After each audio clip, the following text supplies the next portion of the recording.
tugiye mu iterambere ry'abene igihugu. Iyo terambere ry'abene igihugu kizire kikazirizwa ko riba politike.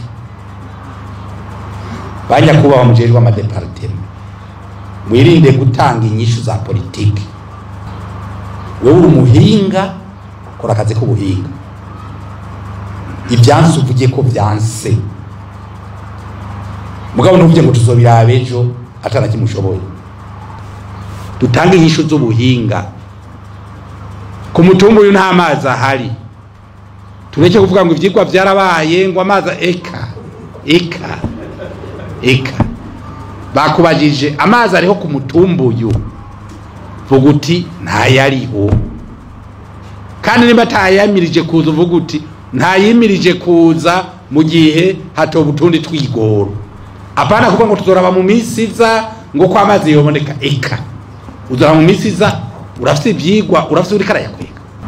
Apana kwizeza bene gihugu ivyo tudashoboye. Tumenye ko baciye ubwenge uno munsi barabona nabo. Niruze tubafata nka bamwe bahijya Yesu. Eka ubu barabibona.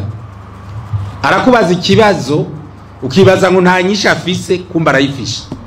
Weje aje ko kwishura akavuga ati ujya muntu naho yize yagumye ari kijuju.